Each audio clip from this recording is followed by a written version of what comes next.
Bueno, buenas noches. Bueno, en principio agradezco a Joyka la invitación. Solo quisiera que me confirmen que me están escuchando. Em, y bueno, voy a comenzar con esta presentación que la titulé Pensar la adolescencia es pensar la época.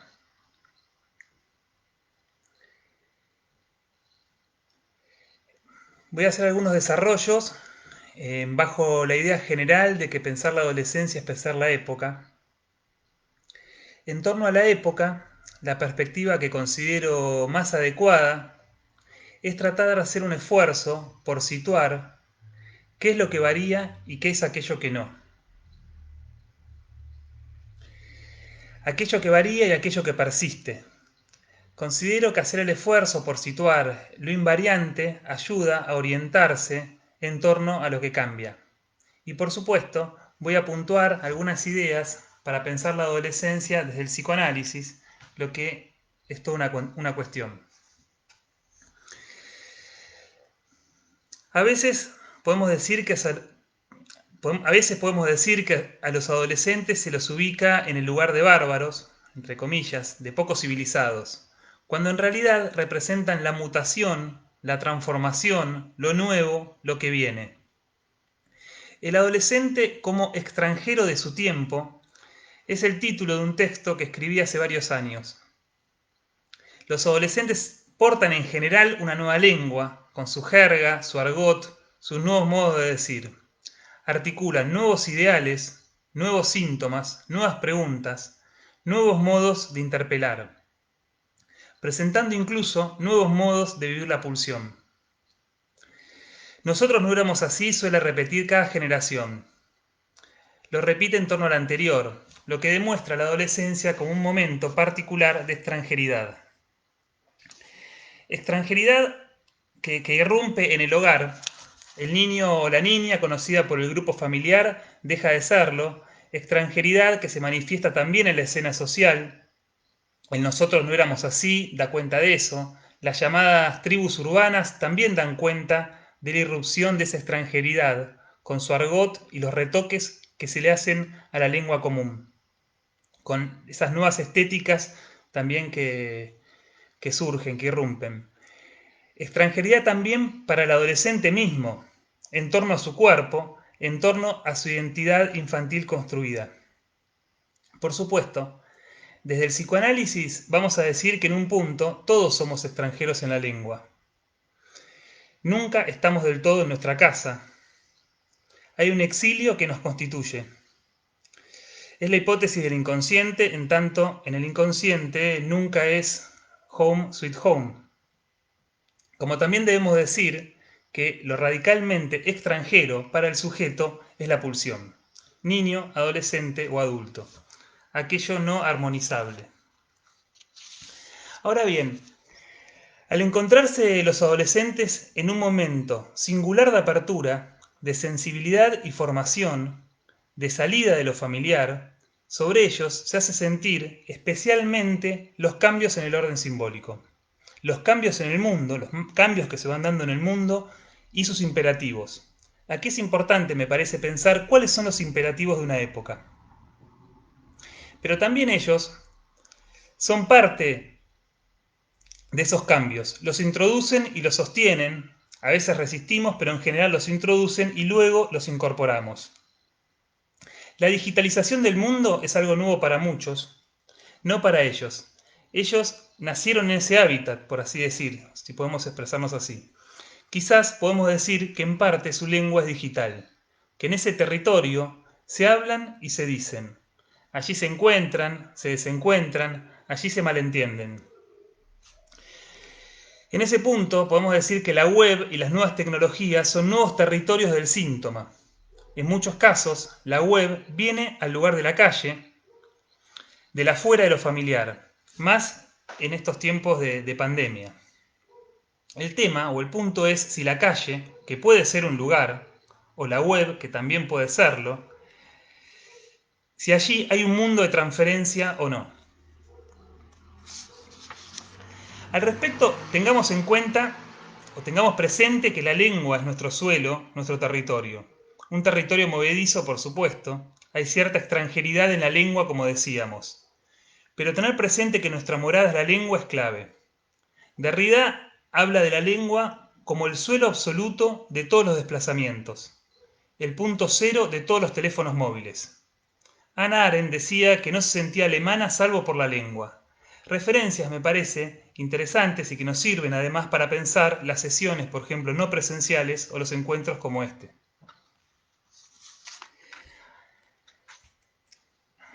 Un punto, el significante de adolescencia.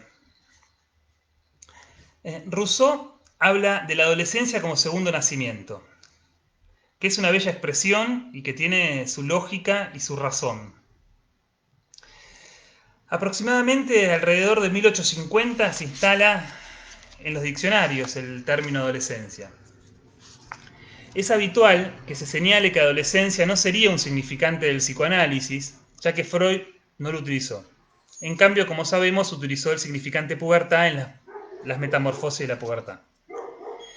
Pero el psicoanálisis es un movimiento vivo y la lengua del psicoanálisis está viva y se van haciendo retoques también, me parece. ¿Hay conceptos analíticos formados de una vez por todas? Se preguntaba Lacan en el seminario 11. Y advertía sobre el mantenimiento casi religioso de los términos empleados por Freud, del riesgo que hay en el mantenimiento casi religioso de los términos empleados por Freud. Ahora bien, de todas formas, las cosas hay que justificarlas. Para justificar el uso en psicoanálisis del significante adolescencia, aduciría en principio dos razones.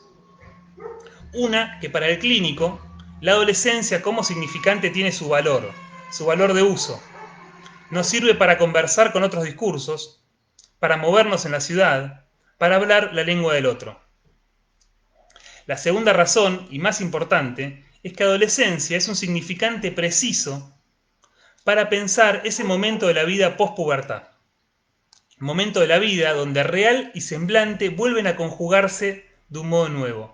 Cuando digo semblante me refiero, digamos, a simbólico imaginario, digamos, ¿no? Es decir, no es solamente lo imaginario, también estoy ubicando ahí simbólico imaginario en relación como opuesto a lo real, digamos, ¿no? En los términos lacanianos.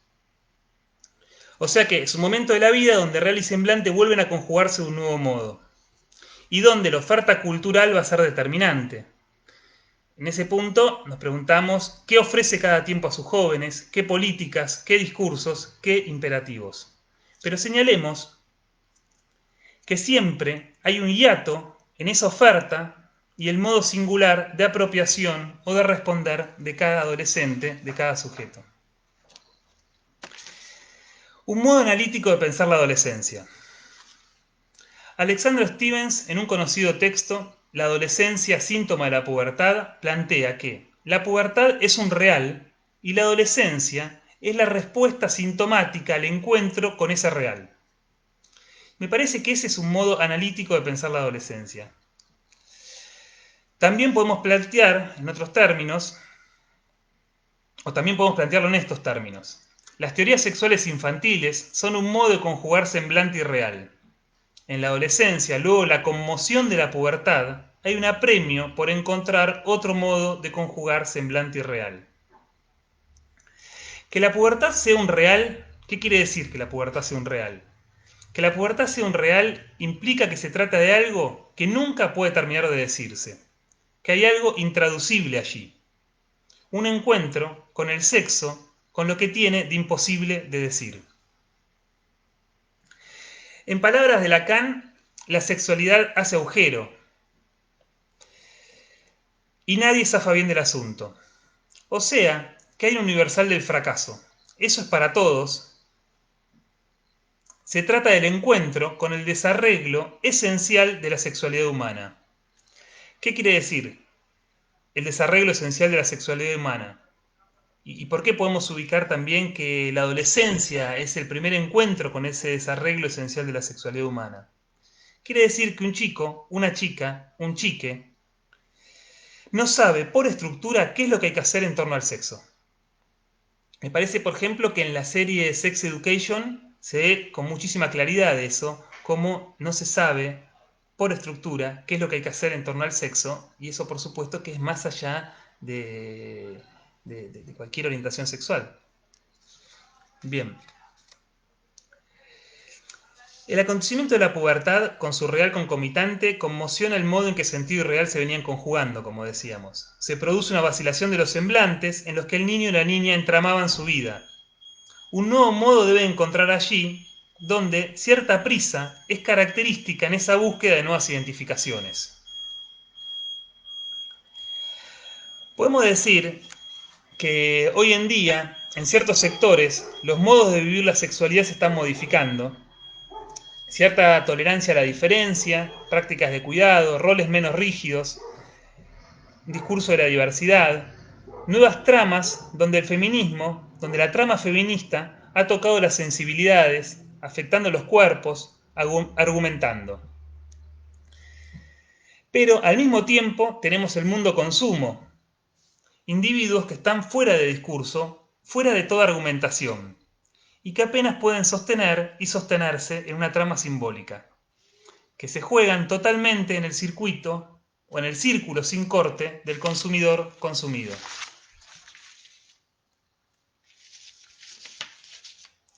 Por supuesto, hay nuevos modos de vivir la sexualidad, nuevas eróticas, como también nuevos síntomas, nuevos fantasmas, nuevas defensas. Pero lo real del sexo inquieta a cada hablante y eso no cambia.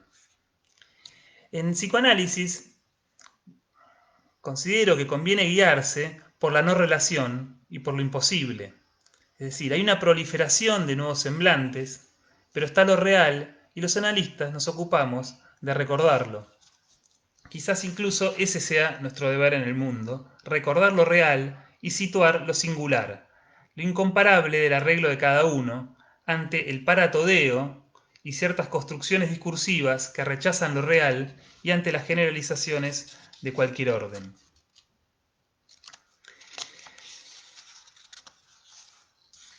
Cada singularidad se manifiesta y expresa en un territorio determinado.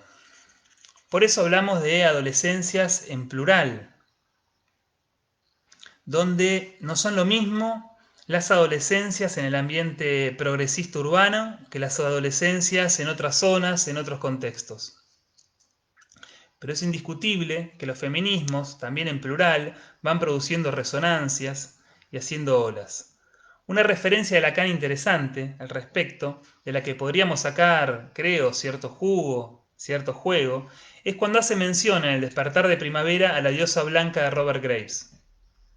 Cuando señala cómo saber si el padre no es un nombre entre otros de la diosa blanca. El libro de Graves es sumamente interesante y se refiere a las sociedades matrilineales anteriores a las patrilineales, que, digamos, son sociedades que fueron corrompidas al final del período minoico, 1200, por lo que estuve viendo, antes de Cristo, cuando invasores de Asia Central comenzaron a sustituir las instituciones matrilineales por las patrilineales y remodelaron los mitos para justificar los cambios sociales, ¿no? Eso es un poco lo que trabaja el libro de Robert Graves al que Lacan hace alusión. Entonces, pero también lo que ubica ahí Graves es que la diosa blanca lo ubica como musa de la poesía. O sea que allí también se encuentra la cuestión poética. Y digo esto porque me parece importante y fundamental todo lo que se normativiza y garantiza en términos de derechos, pero también el lugar que tiene lo poético en tanto resonancia y en tanto afectación vital de los cuerpos. Bueno, espero que se esté siguiendo bien lo que vengo desarrollando. Bien. Bueno, la noción de edad. La noción de edad en un punto es problemática en términos analíticos. Nos podemos preguntar, ¿hay una edad, acaso, en la que transcurre la adolescencia?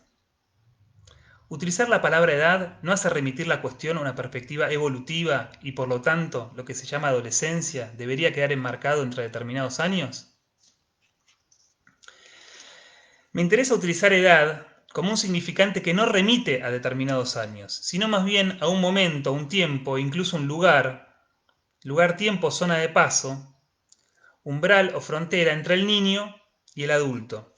Es una frontera extraña, ya que sabemos que en todo ser hablante llamado adulto palpita el niño o el adolescente que fue. Digo esto porque es difícil pensar la adolescencia en torno a determinados años. Si uno ve determinado tipo no sé, lo que puede proponer desde otros discursos, generalmente se marca la adolescencia y de hecho, digamos, se va modificando esos años. Pero me parece complicado pensarlo si queremos pensar en un sentido analítico, me parece difícil poder ubicarlo en determinados años. Bien, hay algo de lo que pasa en la adolescencia que luego podrá leerse. Ese sí me parece un punto interesante, ¿no? Que hay algo de lo que pasa en la adolescencia que luego podrá leerse y que se leerá a posteriori. Por eso considero que no solo el tiempo adolescente es un tiempo 2 que resignifica una escena anterior. Por ejemplo, una escena sexual que deviene traumática luego de la pubertad, ¿no? Una escena sexual infantil que deviene traumática luego de la pubertad. Sino que también me parece que el tiempo adolescente será resignificado en el futuro. Por eso, no solo la clínica con adolescentes enseña sobre ese enigmático momento de la vida, sino también la clínica de los adultos, ya que muchas veces son ellos quienes hablan de los impases y de los síntomas de su adolescencia, donde recién allí podrá leerse. Entonces hay algo del decir opaco adolescente que puede leerse en el futuro. Eso también me parece algo a tener presente en la clínica, además, ¿no? Que hay algo de ese decir que va a poder leerse en el futuro. Bueno, para problematizar la noción de edad, contamos además con la referencia de Lacan a André Malraux.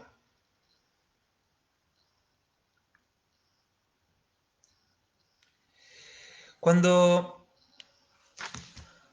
resalta la idea de que no hay grandes personas y señala que nos encontramos en la época del niño generalizado. La referencia de Lacan es la siguiente, él hace referencia a las antimemorias de Malraux, ¿no? Malraux cuenta en sus antimemorias que cierta vez le preguntó a un capellán, ¿no? A un cura, un capellán, sobre qué le había enseñado la práctica de la confesión sobre los hombres, quien luego de un rodeo le responde que termina por creer, digamos, en la declinación de su vida, que no hay grandes personas. Los hombres todos niños, parece decir, no hay personas mayores, es su conclusión. Creo que aquí hay algo a situar y que sería más allá de que la práctica de la confesión infantilice, sosteniendo y haciendo existir la idea de un padre, ya que inmediatamente Lacan puntúa que nos encontramos en la época del niño generalizado, y que esto significa la entrada de todo un mundo en la vida de la segregación. O sea que o sea que la generalización contemporánea, ¿no? Ese niño generalizado contemporáneo, es una posición subjetiva que lleva a la segregación. Ese mirar hacia otro lado y desentenderse del otro, de lo público y lo común, se hace cada vez más presente en la vida social. Niño generalizado es algo que también resuena con la idea kantiana de minoría de edad. Recordemos que Kant, en su clásico texto ¿Qué es la ilustración?, señalaba que el uso público de la razón significaba el abandono de la minoría de edad, haciendo hincapié en que son pocos aquellos que lo logran. ¿Uno se vuelve verdaderamente un adulto? Se pregunta Éric Laurent en un libro que se llama Hay un fin de análisis para los niños. Respondiendo enseguida que adulto no es un término propio de la enseñanza de Lacan, sí en cambio el de grande persona, y que Lacan consideraba que si el psicoanálisis tiene alguna dignidad es la de producir grandes personas. En el fondo, lo que separa al niño de la persona mayor es la ética que cada uno se hace de su goce. Esto dice Laurent, es una cita, ¿no? Y agreguemos que esto, en cierta medida, no tiene que ver con la edad, sino con una relación a la palabra y al goce. Freud señalaba que durante la pubertad se consuma uno de los logros psíquicos más importantes, pero también más dolorosos: el deshacimiento respecto de la autoridad de los progenitores. Para agregar a continuación que hay personas que nunca superaron ese momento, nunca superaron la autoridad de sus padres. Es un señalamiento interesante, ya que aquí Freud se separa claramente de cualquier perspectiva cronológica, y más bien está ubicando que eso tiene que ver con determinada posición subjetiva. Pero nos podemos preguntar, ya que el punto es pensar la adolescencia, pensar la época, digamos, nos podemos preguntar, ¿qué pasa cuando esa autoridad no la tienen ni nunca la tuvieron los padres? Tal vez allí hay algo nuevo también, algo que en ciertos casos ha variado. Padres desinvestidos de autoridad desde el vamos, desde el inicio. Otro punto: ligadura y desligadura. El lazo filiatorio es un lazo paradojal, donde está en juego la ligadura y la desligadura, es decir, ligarse y desligarse, donde la cuestión no es lineal, porque primero no viene la ligadura y luego la desligadura, sino que para desligarse es necesario tomar algo del otro.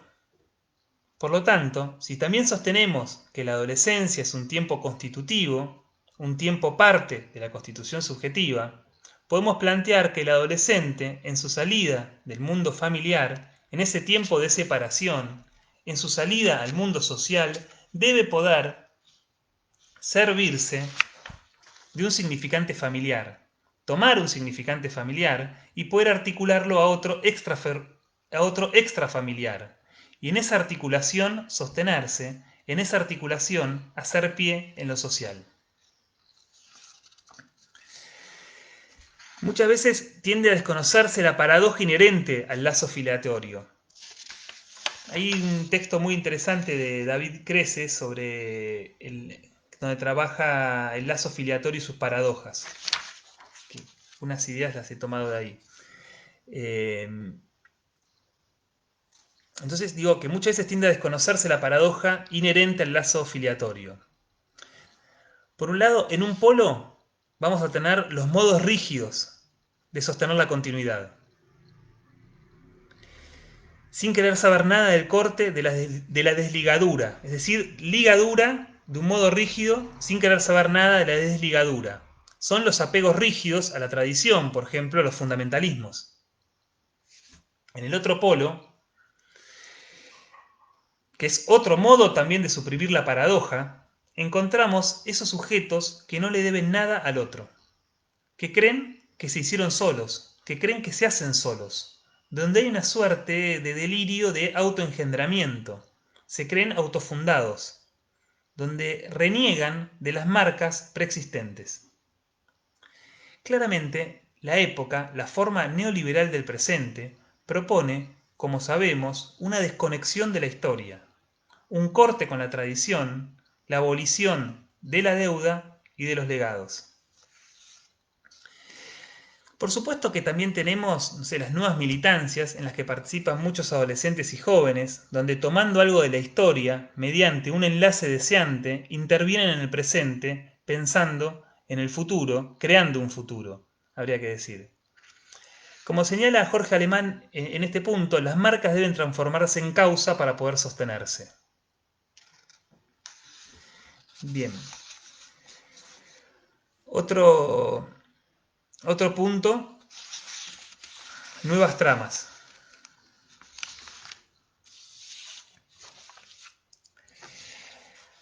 Hoy pareciera que hablar del Edipo estaría mal porque es heteronormativo y patriarcal, cosa que en cierto punto es cierto.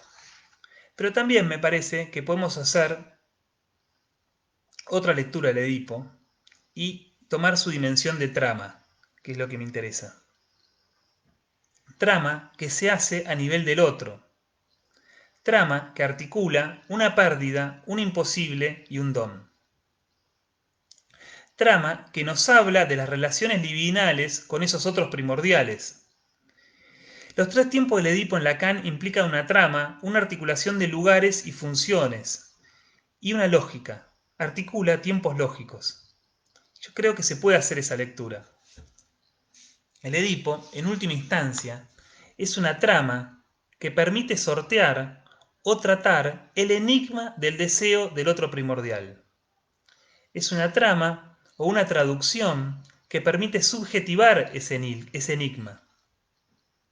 Lo que hay que pensar es cómo se traduce, cómo se las arreglan los sujetos en estos tiempos, digamos, cuando no cuentan con alguna trama para poder traducir el enigma del otro primordial. Donde por un lado la eficacia simbólica en estos tiempos está en cuestión, efecto del discurso capitalista y su rechazo a la castración, y por otro, también se trata de un tiempo histórico donde producto de reivindicaciones de derechos surgen nuevas tramas en torno a lo familiar. Es decir, estoy ubicando como dos características, me parece, de la época. Por un lado, esas nuevas tramas que surgen, y por otro lado, digamos, lo propio del discurso capitalista, que más bien pone en cuestión toda trama y pone en cuestión lo simbólico constantemente. Bien. Bueno, en torno a las nuevas tramas, es una pregunta para los analistas, digamos, y me pregunto si los analistas pueden seguir esas nuevas tramas sin prejuicios.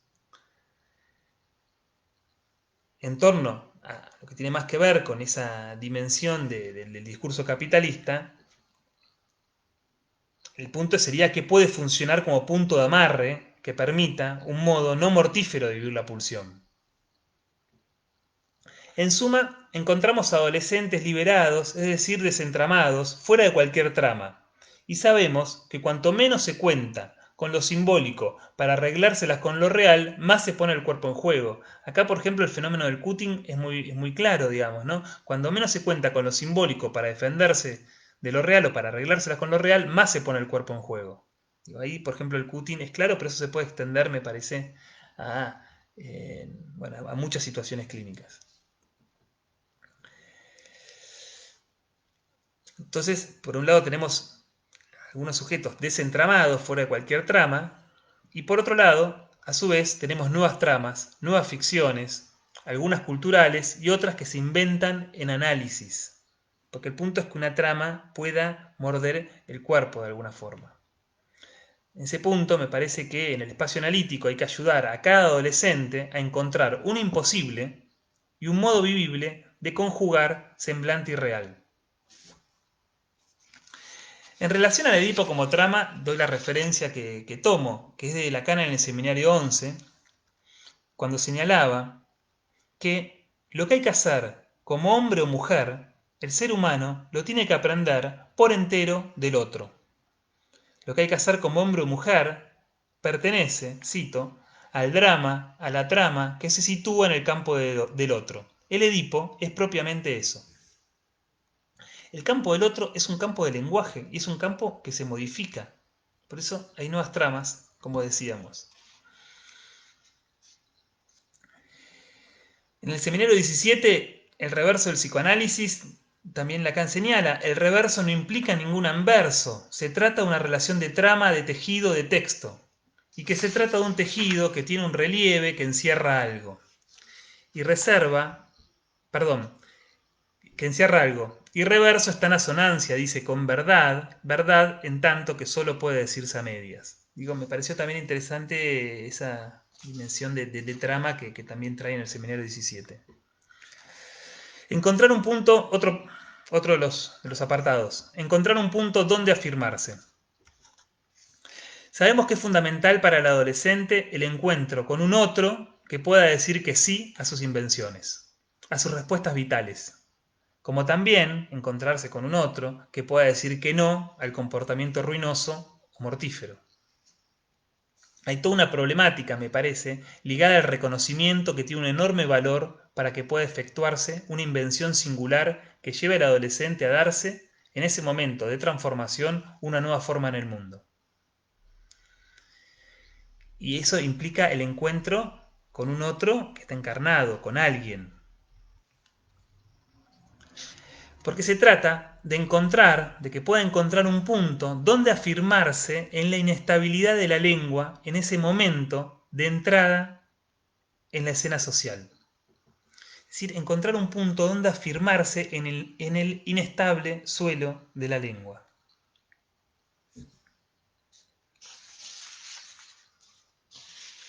Bien. Nuevas defensas. Sigo con esta idea que espero que se esté entendiendo, digamos, ¿no? Que me interesa ir pensando aquello que varía y aquello que no, qué es lo nuevo y qué es aquello que de alguna manera también persiste para pensar la adolescencia, ¿no? Y en última instancia la constitución subjetiva. Bien, nuevas defensas. Serge Cotet señala en un texto que a partir de determinados estudios sociológicos en Francia, ¿no? que él los lee, digamos, él dice, toma esto de los que decían los estudios, digamos, que para los adolescentes, hoy, decía que ir a la cama es como tomarse un vaso de agua. Es decir, como si no fuera nada ir a la cama, ¿no? Por supuesto que esto no es generalizable, ¿no? Pero digo, por lo menos toma lo que dicen esos estudios y me parece que atrapan un punto de época. Donde decían que ir a la cama es como tomarse un vaso de agua. O sea que un vaso de agua, ni siquiera un vaso, no sé, de Coca-Cola, que podría hacer mal, sino un vaso de agua, algo totalmente inocuo, ¿no? Eh, es muy interesante porque la lectura que hace Cotet de eso es que él señala que esa indiferencia, ¿no? Que si ir a la cama sea como tomar un vaso de agua, esa indiferencia ante el encuentro sexual es el modo en cómo se presenta la defensa, ¿no? Bien, ese me pareció, digo, porque el punto es, digamos, ubicar de qué modo aparece la defensa, digamos, cuáles son las nuevas defensas que hay hoy.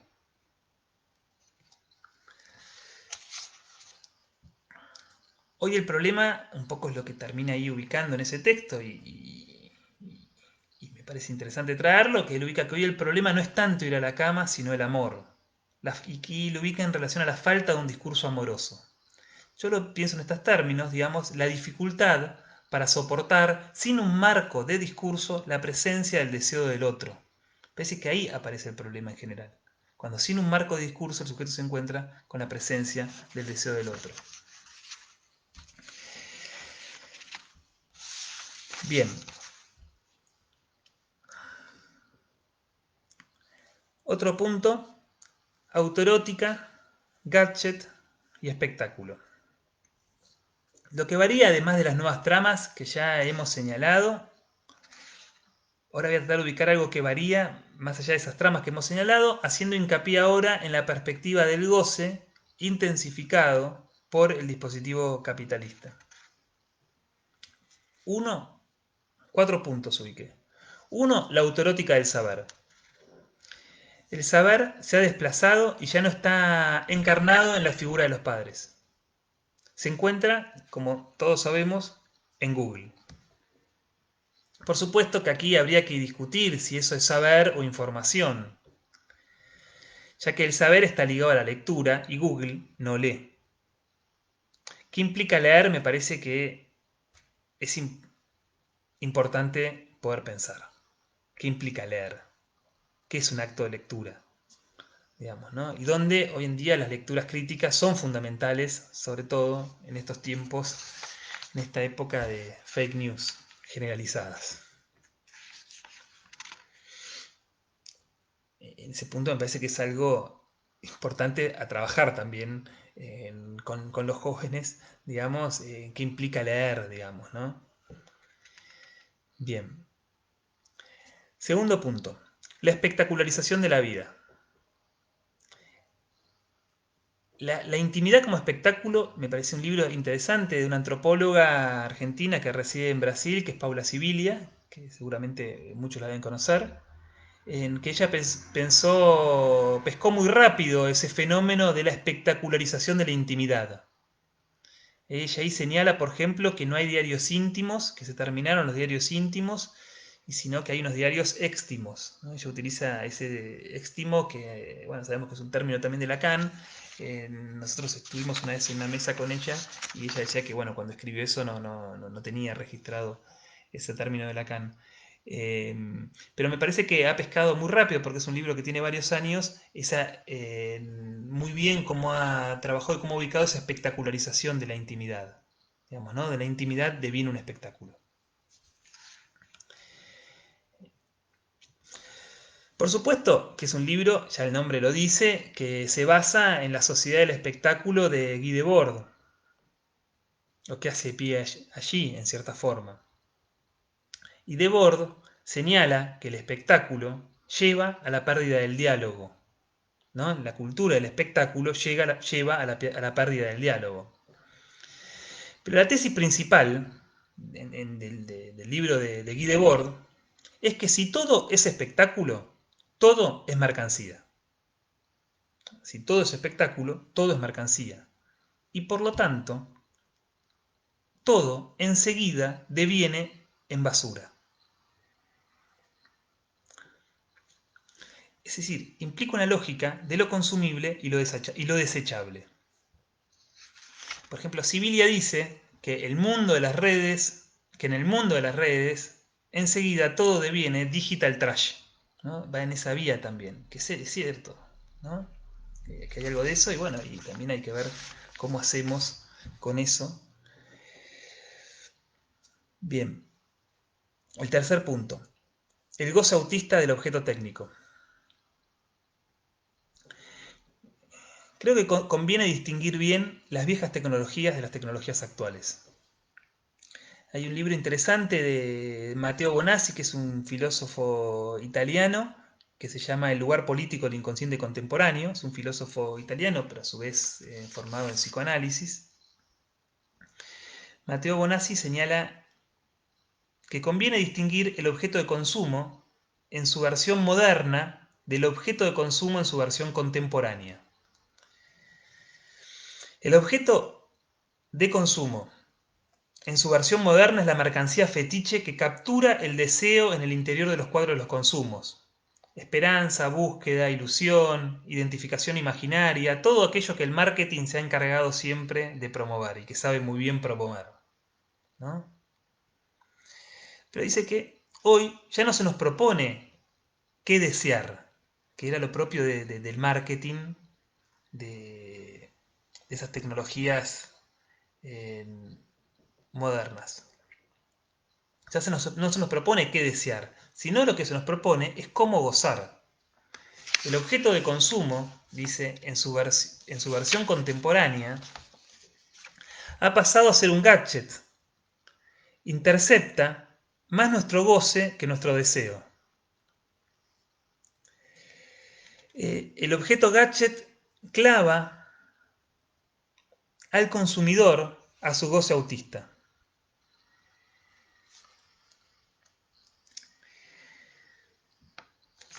Digo, me parece un punto importante. Acá nosotros podríamos también pensar, no sé, el texto de Heidegger en Serenidad, ¿no? Con ese célebre sí y no al mundo técnico, digamos, ¿no? La serenidad para las cosas y poder decir sí y no al mundo técnico. Lo que pasa es que es cierto, hay que ver hasta dónde es posible hoy decir sí y no, digamos, ¿no? O dónde ese sí y dónde ese no. Digo, me parece que es toda una cuestión a pensar en cómo los dispositivos, las plataformas permiten determinados usos y a su vez moldean las formas de intercambio. Hace poco vi el dilema de las redes sociales que me parece que está en Netflix ahora y ubica estas cuestiones. De todas formas, creo que siempre algo es posible, ¿no? Claramente. El otro punto que lo señala Miller en un texto que se llama En dirección a la adolescencia es la incidencia del mundo digital. Dice que la incidencia del mundo digital se traduce en una extensión del mundo de lo posible. Es decir, las múltiples opciones pueden dejar nos pueden dejar o pueden dejar a alguien en el terreno del aplazamiento, de la procrastinación. Es interesante porque, es decir, esas múltiples opciones muchas veces para los adolescentes los pueden dejar en el terreno de ese aplazamiento del acto de decidir, digamos, ¿no? Y en ese punto me parece que hay que recordar que la adolescencia termina con un acto de pasaje.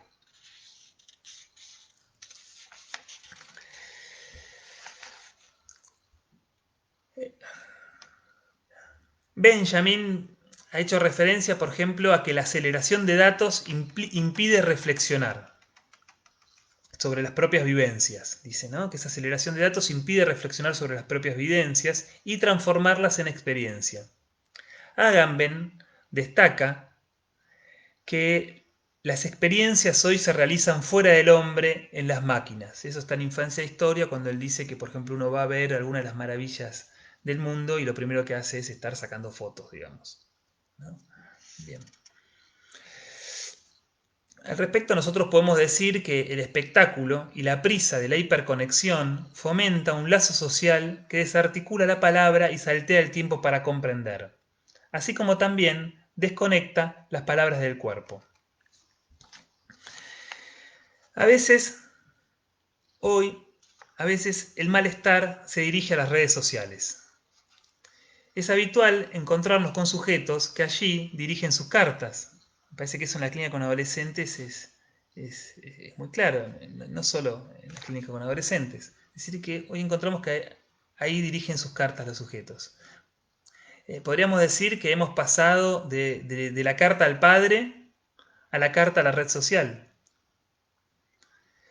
A veces allí se encuentra un destinatario y puede darse, por supuesto, un encuentro significativo. Muchos adolescentes me han hablado de encuentros sumamente significativos en las redes. Eh, otras veces no. Otras veces el anonimato y la soledad globalizada se hacen sentir en el cuerpo. En fin, cada sujeto tiene, podemos decir, una relación singular con su red social. En el espacio analítico podemos decir que hablarle al analista implica articular un decir a un cuerpo. ¿Cómo resuena un decir en el cuerpo? Y por último, y después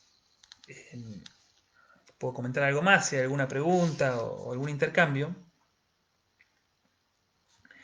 quería traer algo que ubica a Ricardo Piglia, un gran escritor y crítico argentino, que él se pregunta desde su campo.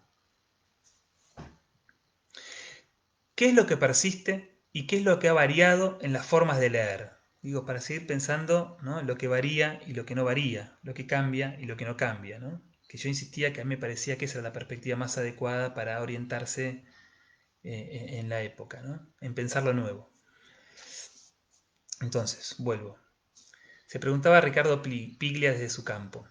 ¿Qué es lo que persiste y qué es lo que ha variado en las formas de leer? Dice que desde su perspectiva la cosa no ha variado, porque leer ha sido siempre pasar de un signo a otro. La lectura veloz es una especie de chiste idiota. Lo que se ha acelerado es la posibilidad de acceso a los textos, pero no la lectura misma. Una cosa, dice, es la velocidad de la luz de las computadoras y otra es la velocidad de los cuerpos. Bueno, hasta acá. Voy a ver si hay alguna pregunta, que me explicaron que estaban acá en el chat.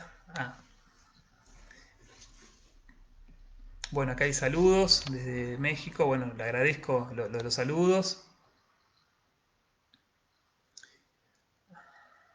Acá me saluda Marcela Moyano, a quien conozco, así que la saludo personalmente.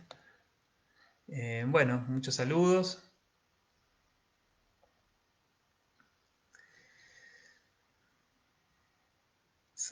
Saludos desde Necochea.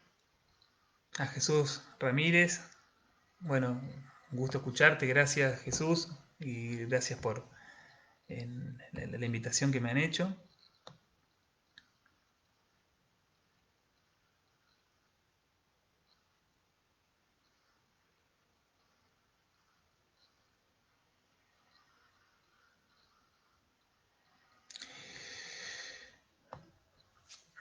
Voy a ver si puedo tomar algunas preguntas. Hay muchos comentarios, lo estoy recién leyendo ahora.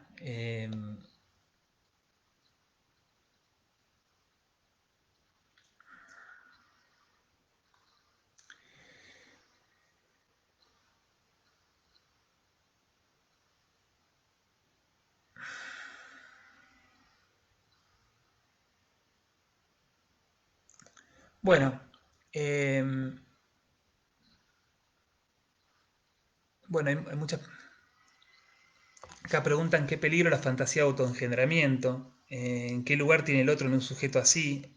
Bueno, en ese punto creo que ahí justamente, digamos, hay un rechazo del otro preexistente que está siempre, digamos, ¿no? Me parece son sujetos que reniegan de alguna manera de eso.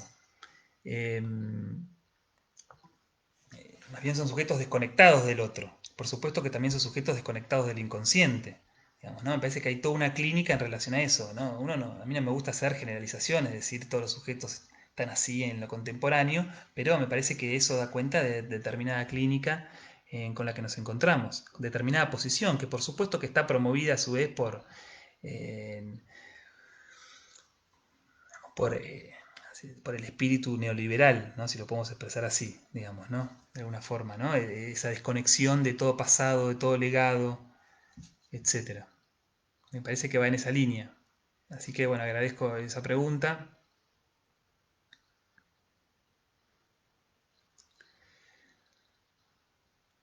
Acá preguntan si puede tratarse, si puede pensarse la espectacularización como acting out o subirse una escena. Bueno, es cierto, está esa referencia de Lacan, digamos, ¿no? De el acting como mostración, como dirección al otro, como escena. Ahí hay un otro, claramente. Bueno, por supuesto que hay que ver, digamos, ¿no? Después eso son cuestiones que después hay que leerlas en cada caso, claramente. Puede ser un acting out, no sé, algún tipo de espectacularización. De eso no hay duda, pero yo lo que apuntaba era poder ubicar como cierto fenómeno de época, digamos, ¿no? Porque también todos, todos somos hijos de determinada época, digamos, ¿no? Entonces me parecía interesante esos desarrollos que hace Guy Debord en torno a la espectacularización de la vida, digamos, ¿no? En ese punto. Después, claramente, por supuesto, después habrá que ver y ubicarlo, digamos, en la singularidad de cada caso, digamos, ¿no? Eh, pero bueno, me parece un punto interesante, digamos.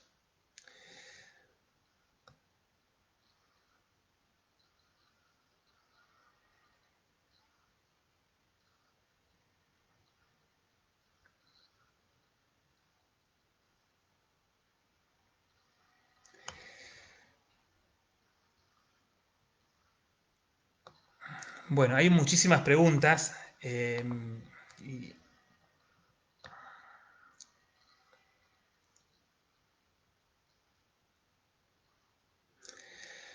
acá hay una pregunta, dice si la adolescencia es una creación del capitalismo. Dicen los libros de Strauss, no aparece dicha etapa, solo un pasaje de niño a adulto. Bien, es cierto, la adolescencia, digamos, se construye en determinado momento. De hecho, nosotros tenemos en las sociedades, por ejemplo, en otro tipo de sociedades donde aparecía que había ritos de pasaje, donde marcaban claramente la diferencia, digamos, entre un niño y un adulto y no estaba toda esa etapa intermedia que conocemos como adolescencia. Sí, sí, estoy de acuerdo, es una construcción social, no es algo que estuvo desde siempre, por supuesto. No sé, me parece importante situarlo, digamos.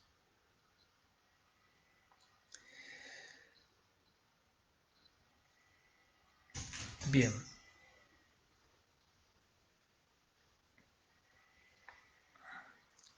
bueno, veo muchos saludos. Que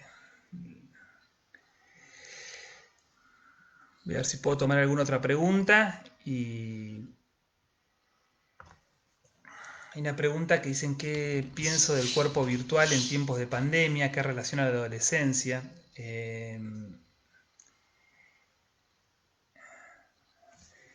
Bueno, digamos, me parece, no sabría bien qué sería, digamos, el cuerpo virtual, digamos, ¿no?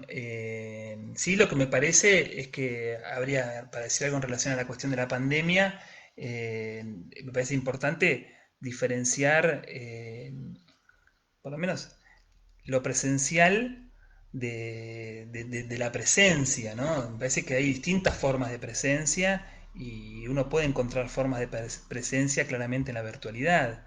Y también hay modos de presencia, por ejemplo, uno ve en las sesiones en- por sesiones remotas cómo puede estar la dimensión claramente de la presencia ahí, y la verdad que es también algo en lo que creo que estamos de alguna forma aprendiendo y que habrá consecuencias que las sacaremos más adelante. Eh, esa es mi impresión. Por eso me parecía, de hecho, puede haber algo presencial, digamos, donde no pasa nada, digamos, ¿no? Uno ha estado en clases, en lugares de cuerpo presente y por ahí no pasa nada. O sea que claramente la palabra puede pasar a través de distintos dispositivos. Eh, me parece que en ese punto yo no tengo dudas, digamos, de cómo hay cercanía y cómo hay presencia que puede darse, digamos, ¿no? Eh, por eso yo me parecía que estaba bien diferenciar presencia de presencial.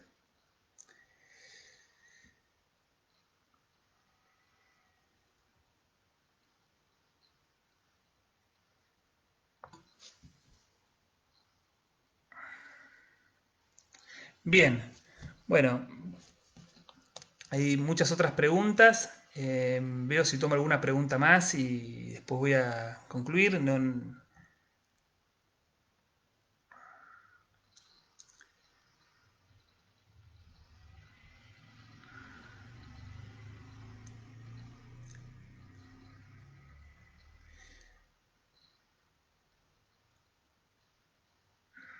A ver,